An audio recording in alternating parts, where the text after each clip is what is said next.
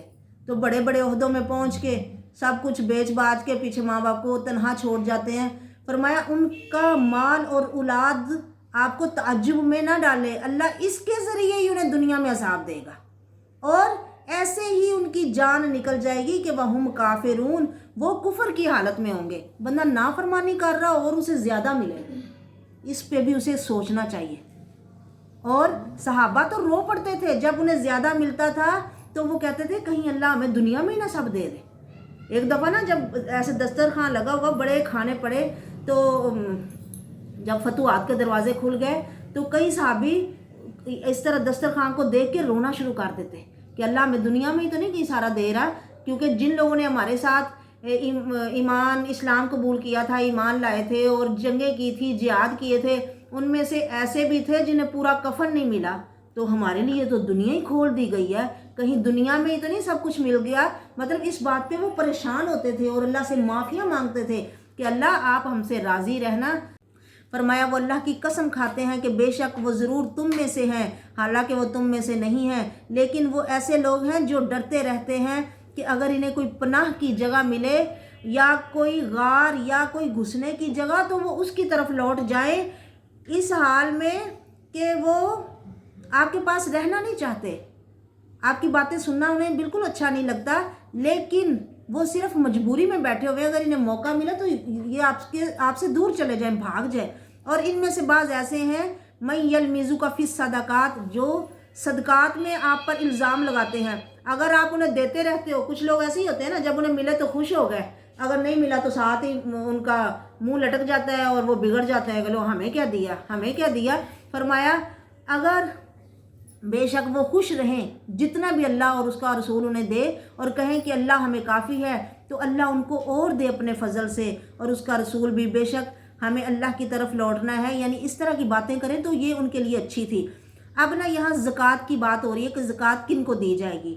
زکوٰۃ امیر لوگوں پہ فرض ہے, جن کے پاس اتنا مال ہے کہ جو نصاب تک پہنچ جائے, تو پھر انہیں دینی ہے فقیروں کو جو مطلب اپنی ضروریات پوری نہیں کر سکتے, والمساکین, اور مسکینوں پہ. مسکین بھی معاشرے کا ایسا طبقہ جو بظاہر مانگتے تو نہیں ہے لیکن ان کی ضرورتیں ان کا مال پوری نہیں کرتا, تو انہیں خرچ کرنا, ان پہ خرچ کرنا. مانگنے والے تو بڑا اکٹھا کر لیتے ہیں. مانگنے والوں کی بجائے ہمیں ایسے لوگ دیکھنے چاہیے جو سفید پوش عزت والے لوگ ہیں, وہ کسی سے مانگنا پسند نہیں کرتے, پر وہ اتنا بھی نہیں ہے ان کے پاس کہ ان کا اچھے سے گزارا ہو جائے. فرمایا ان کا خیال رکھو, اور جو عاملین علیہا, جو زکوٰۃ اکٹھی کرتے ہیں نا, ان کی بھی تنخواہ یا ان کو بھی اسی میں سے دیا جائے گا. اور جن کے دلوں میں اسلام کی محبت ڈالنی ہے یا انہیں اسلام کے قریب لانا ہے, ان پہ بھی خرچ کرو. اور ایسے ہی گردنیں چھڑانے والے, یعنی جو مقروض ہیں, انہیں بھی دیا جا سکتا ہے, یا جو قیدیوں پہ خرچ کرنا. والغارمین وفی سبیل اللہ, وفی سبیل اللہ, اللہ کی راہ میں مجاہدین پہ خرچ کرنا. وابن السبیل, اور مسافروں پہ خرچ کرنا. اللہ کی راہ کے میں جو لوگ آتے ہیں اللہ کا دین حاصل کرنے کے لیے, ان پہ خرچ کرنا. اور مسافر بھلے اپنے شہر میں یا اپنے علاقے میں مالدار ہی کیوں نہ ہو، بعض دفعہ سفر میں بندے پہ ایسی حالت آ جاتی ہے کہ بندہ پریشان ہو جاتا ہے، اب وہ عزت والا ہوتا ہے، وہ مانگتا بھی نہیں ہے کسی سے، ایسے پہ بھی خرچ کیا جا سکتا ہے، یہ اللہ کی طرف سے فرض ہے، اللہ علم والا اور حکمت والا ہے۔ نبی کا کانوں کا کچے ہونے کا کیا مطلب کہ یہ سب کی باتیں سن لیتا ہے، فرمایا ان کا کانوں کا کچا ہونا بہتر ہے تمہارے لیے۔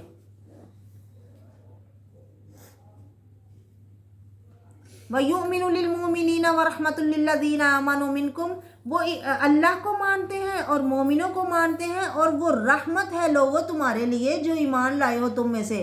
یعنی نبی سن تو ہر ایک کی لیتے ہیں بات، اور فوراً اس کی ہر بات پہ اس کو سزا نہیں دی جاتی، کیونکہ وہ بڑے ہی نرم دل اور نرم مزاج ہیں، وہ رحمت بنا کے بھیجے گئے ہیں، اور وہ لوگ جو رسول اللہ کو تکلیف دیتے ہیں ان کے لیے دردناک عذاب ہے۔ وہ اللہ کی قسمیں اٹھاتے ہیں تاکہ وہ تمہیں خوش کریں، اللہ اور اس کا رسول زیادہ حقدار ہے کہ وہ لوگ اس کو خوش کریں اگر وہ ایمان والے ہیں۔ وہ لوگ جانتے نہیں ہیں کہ بے شک جو بھی جھگڑا کرے گا اللہ اور اس کے رسول سے تو اس کا ٹھکانہ جہنم ہے، وہ اس میں ہمیشہ رہیں گے، یہ بہت بڑی رسوائی ہے۔ منافق ہر وقت نا ڈر میں رہتے ہیں، اسی لیے تو وہ چاہتے ہیں ہمیں کوئی ایسی گھسنے کی جگہ ملے، کوئی غار یا کوئی پناہ کی جگہ، وہاں چلے جائیں اور محمد کے پاس نہ بیٹھیں، کیونکہ انہیں پتہ ہے کہ محمد پہ قرآن اترتا ہے اور ہمارے سارے پول کھل جاتے ہیں۔ جو بھی یہ بات کہتے ہیں نا وہ محمد صلی اللہ علیہ وسلم پر قرآن کے تھرو بیان کر دی جاتی ہے، تو انہیں برا لگتا ہے، وہ ڈرتے رہتے ہیں، ان کے دل میں ایک ڈر رہتا ہے کہ ابھی ہمارے خلاف کوئی آیت اترے گی، تو اسی لیے وہ اور زیادہ عداوت یا اور زیادہ کفر کرتے ہیں قرآن کی آیتوں کا۔ کہہ دیجئے اور اڑاؤ مذاق اللہ اور اس کے رسول کا یا اس کی آیتوں کا، بے شک اللہ نکالے گا جس سے تم ڈر رہے ہو۔ اگر تم ان سے پوچھو نا تو کہتے ہیں نہیں ہم تو ایسے کھیل تماشے ہی کر رہے تھے۔ پہلے ایک غلط بات کرتے ہیں اسلام کے خلاف، قرآن کے خلاف، نبی محمد کے خلاف، جب پوچھا جاتا ہے تو کہتے ہیں نہیں ہم تو ایسے ہی بس مذاق میں ہی لگے ہوئے تھے۔ کہہ دیجئے کیا اللہ اور اس کے آیتوں اور اس کے رسول کے ساتھ ہی تم نے مذاق کرنا ہے؟ نہ کوئی عذر پیش کرو، تم نے یہ غلط بات کر کے کفر کیا ہے اپنے ایمان کے بعد۔ اگر ہم معاف کر دیں ایک جماعت کو تم میں سے تو عذاب بھی دیں گے ایک جماعت کو ان میں سے، وہ مجرم لوگ ہیں۔ پھر فرمایا منافق مرد ہی نہیں بلکہ منافق عورتیں بھی ہیں، بعض ان کا بعض میں سے ہے، وہ لوگوں کو برائی کا حکم دیتے ہیں اور نیکی سے منع کرتے ہیں، اور وہ اپنے ہاتھوں کو روک کے رکھتے ہیں۔ نسوا اللہ فنسیہم، انہوں نے اللہ کو بھلا دیا تو اللہ نے بھی ان کو بھلا دیا۔ منافق لوگ ہی فاسق ہیں۔ اللہ نے وعدہ کیا ہے منافق مردوں اور منافق عورتوں اور کافروں سے جہنم کی آگ کا، وہ اس میں ہمیشہ رہیں گے۔ یہ جہنم کی آگ ان کو کافی ہے، اللہ کی ان پر لعنت ہے، ان پر ہمیشگی کا عذاب ہے۔ وہ لوگ جو تم سے پہلے تھے نا لوگوں، انہیں تم سے زیادہ ملی تھی قوت، طاقت، مال اور اولاد۔ فَاسْتَمْتَعُوا بِخَلَاقِهِمْ، انہوں نے اپنے مقدر کے حصے سے فائدہ اٹھایا۔ فرمایا اللہ کا وعدہ ہے منافق مردوں اور منافق عورتوں اور کافروں سے جہنم کی آگ کا، وہ اس میں ہمیشہ رہیں گے۔ یا حسبہم، ان کے جیسے بھی عمل ہے نا ان کے لیے وہ کافی ہے، اور ان پر لعنت ہے اللہ کی، وَلَهُمْ عَذَابٌ مُقِيمٌ، اور ہمیشگی کا عذاب ہے۔ کالذین، ان لوگوں کی طرح جو تم سے پہلے تھے، وہ زیادہ سخت ہے تم سے قوت میں اور مال میں اور اولاد میں، انہوں نے اپنے حصے کا فائدہ اٹھا لیا، جو بھی ان کے مقدر میں لکھا تھا کہ اتنا کچھ انہیں ملنا وہ انہیں مل چکا، وہ فائدہ اٹھا کے چلے گئے ہیں۔ تم بھی اپنے حصے کا فائدہ اٹھا لو جیسے تم سے پہلے لوگوں نے اپنے حصے کا فائدہ اٹھایا۔ وَخُذْتُمْ كَالَّذِي خَاضُوا، جھگڑ لو دین کے بارے میں جیسے وہ جھگڑ کے جا چکے ہیں، لیکن جیسے ان کے عمل ضائع ہو گئے، نہ دنیا میں کام آئے نہ آخرت میں، ایسے یہ سارے لوگ خسارے میں ہیں۔ کیا تمہارے پاس ان کی خبر نہیں آئی جو ان سے پہلے تھے؟ نوح کی قوم، عاد کی قوم، سمود کی قوم، ابراہیم کی قوم، مدین والے، اور جن کی بستیوں کو اللہ نے الٹا دیا تھا، ان کے پاس رسول آئے تھے بین روشن نشانیاں لے کر۔ اللہ لوگوں پہ ظلم نہیں کرتا، لیکن لوگ خود اپنے اوپر ظلم کرتے ہیں۔ اب یہ بار بار بات بیان ہو رہی ہے نا، جو ان پہ عذاب آئے ہیں تو اللہ نے ان پہ ایسے ہی پکڑ نہیں کی، بلکہ یہ انہوں نے ایسا کچھ کیا کہ وہ اس کے مستحق تھے۔ اور ایسے ہی فرمایا مومن مرد اور مومن عورتیں